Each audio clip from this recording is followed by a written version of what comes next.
No meio do oceano, não há para onde correr. É a lição mais importante que se aprende em um cruzeiro. Eu aprendi isso no dia em que o capitão anunciou o nome do homem que não estava a bordo. Era o terceiro dia de uma viagem de luxo. Sol, piscinas, música. Tudo perfeitamente coreografado para criar uma ilusão de paraíso. Eu, Gabriel, estava na varanda da minha cabine, observando a imensidão azul, quando a voz do capitão soou pelos alto-falantes do navio. A voz dele, geralmente calma e formal, tinha um tom de urgência contida. Atenção, passageiros. Devido a uma inconsistência em nossa contagem, informamos que temos um passageiro extra a bordo. Solicitamos que o senhor Alistair Finch, por favor, se apresente na recepção. Um murmúrio percorreu o navio. Alistair Finch. O nome era incomum, britânico. Olhei ao redor. Outros passageiros se entreolhavam, curiosos. A tripulação, no entanto, não parecia curiosa. Parecia assustada. Vi 2 tripulantes conversando em voz baixa, olhando nervosamente para a multidão. Um deles estava pálido. A atmosfera de férias perfeitas se quebrou instantaneamente. Havia algo errado. 1 hora depois, um segundo anúncio. A voz do capitão estava de volta ao seu tom normal, quase forçado. Pedimos desculpas pela confusão. Houve um pequeno erro administrativo. A contagem de passageiros está correta. Por favor, voltem a aproveitar suas férias. Era uma mentira. Uma mentira óbvia. A tripulação continuou tensa pelo resto do dia.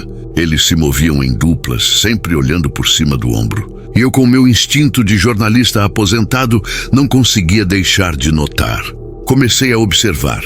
Foi perto do bar da piscina que o vi pela primeira vez. Um homem que não se encaixava. Usava um terno de lã pesado, inadequado para o calor. Era pálido, com um rosto comprido e sem expressão. Ele não bebia, não conversava, apenas observava, de longe. Nossos olhos se cruzaram por uma fração de segundo. Não houve reação da parte dele. Apenas um olhar vazio, frio. Ele se virou e se misturou à multidão, desaparecendo. Eu tinha a sensação incômoda de que aquele era o nosso passageiro extra. Naquela noite eu não conseguia dormir. A imagem daquele homem não saía da minha cabeça. Decidi ir até a recepção, usar minha antiga lábia de repórter para tentar arrancar alguma informação do atendente noturno. O navio estava silencioso. Os corredores longos e vazios pareciam um labirinto. Quando cheguei ao meu andar, vi algo que fez meu sangue gelar. Parado no final do corredor, em frente à porta da minha cabine, estava ele. O homem do terno de lã. Ele não se moveu. Apenas ficou ali, na penumbra, olhando para a minha porta. Antes que eu pudesse pensar no que fazer, ele se virou lentamente, me deu um sorriso fino e sem humor e caminhou na direção oposta, desaparecendo na curva do corredor. Corri para a minha cabine, tranquei a porta e passei o resto da noite encostado nela, mal respirando, esperando ouvir os passos dele no corredor novamente. Mas a noite continuou silenciosa. O sorriso dele, no entanto, ficou gravado na minha mente. Não era um sorriso. Era a promessa de algo por vir. Na manhã seguinte, a atmosfera no navio estava ainda mais pesada. Os sorrisos da tripulação eram forçados, quase desesperados. Vi o capitão e 2 oficiais em uma reunião tensa em uma sala de conferências com paredes de vidro. Suas expressões eram de pura angústia. Fingindo estar perdido, me aproximei da sala tentando ouvir. A acústica era péssima, mas consegui pegar fragmentos da conversa. Ouvi as palavras: "Não é a primeira vez." A lista do Ícaros. E não podemos deixar que se repita. Ícaros. O nome não me era estranho.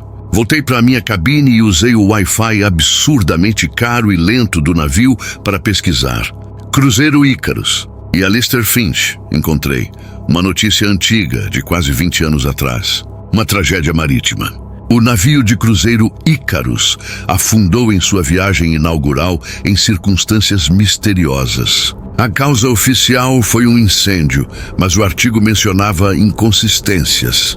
Aprofundei a pesquisa e caí em um fórum antigo sobre mistérios não resolvidos. Lá um tópico sobre o Ícaros e dezenas de teorias da conspiração, mas uma delas me chamou a atenção. Um usuário, que dizia ser um ex-tripulante de outra companhia de cruzeiros, contava uma história. Ele falava de um passageiro fantasma. Um nome, Alistair Finch, que às vezes aparecia nos manifestos de bordo, mesmo sem ninguém com aquele nome ter embarcado.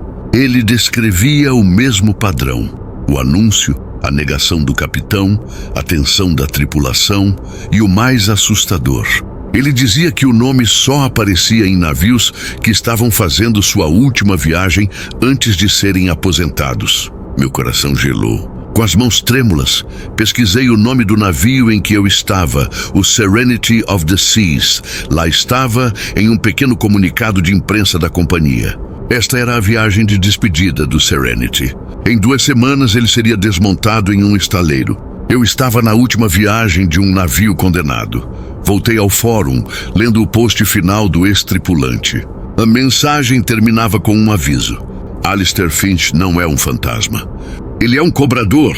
Ele aparece para escolher um substituto, alguém para afundar com o navio. O nome do escolhido é adicionado à lista do Ícaros. Enquanto eu lia a frase, um som fino me fez pular. Um pedaço de papel tinha deslizado por debaixo da porta da minha cabine. Fui até ele, o coração martelando contra as minhas costelas. Era uma folha de papel timbrado do navio, uma cópia da lista de passageiros. No final da lista, depois do último nome, havia 2 linhas adicionadas, escritas à mão com uma caligrafia elegante. A primeira dizia: passageiro extra, Alistair Finch. E logo abaixo, a segunda linha: substituto designado Gabriel. Eu deixei o papel cair no chão como se ele queimasse. Meu nome, escrito abaixo do dele. Era o fim. Eu não era mais um passageiro. Eu era parte da carga amaldiçoada. O pânico me dominou. Corri para a varanda, olhando para o oceano sem fim.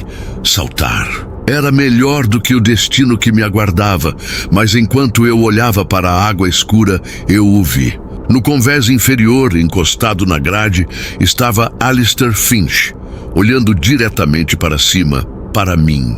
Ele levantou a mão lentamente e fez um pequeno aceno, quase imperceptível. Um sorriso fino em seu rosto.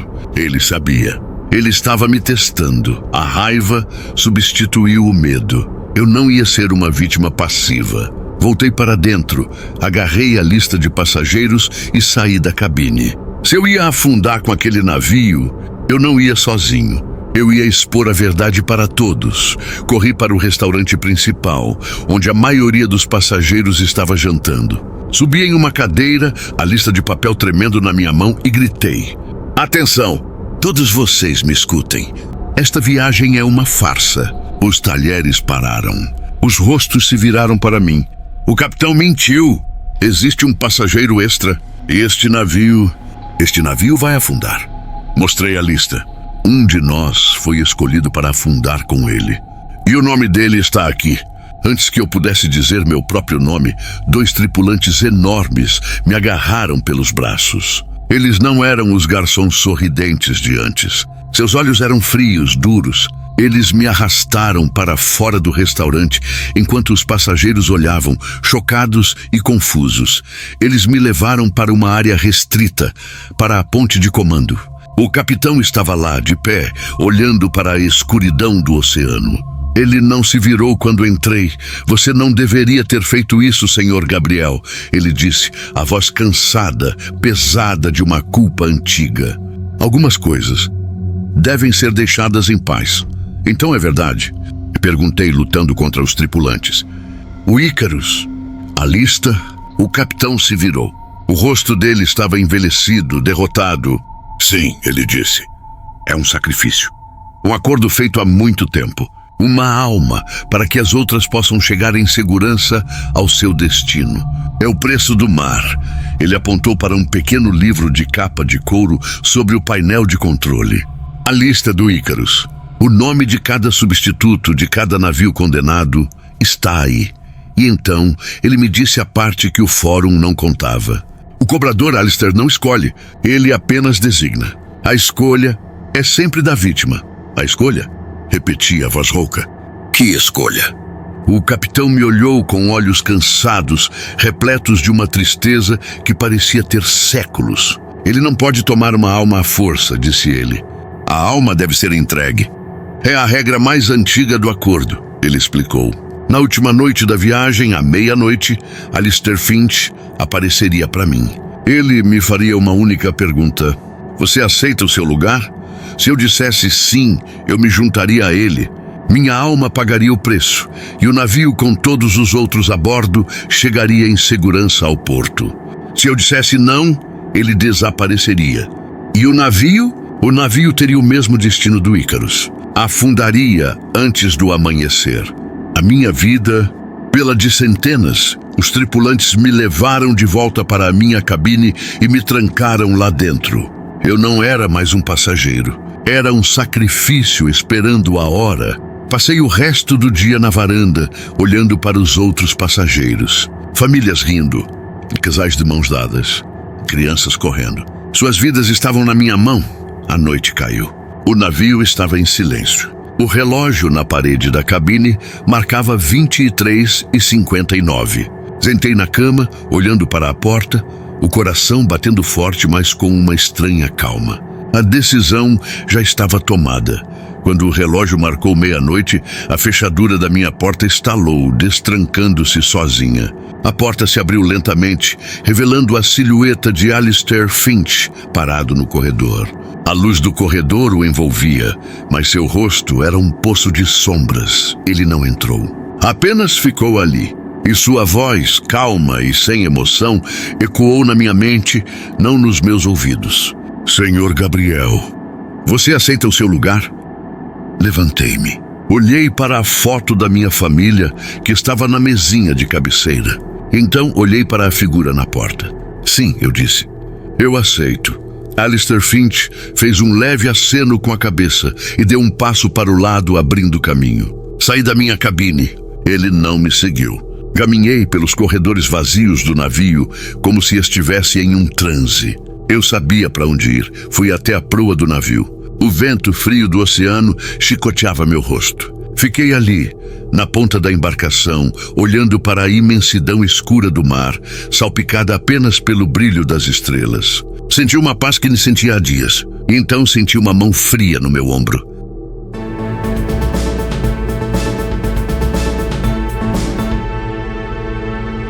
O cruzeiro Serenity of the Seas chegou ao seu destino na manhã seguinte, sem incidentes. Todos os passageiros desembarcaram em segurança.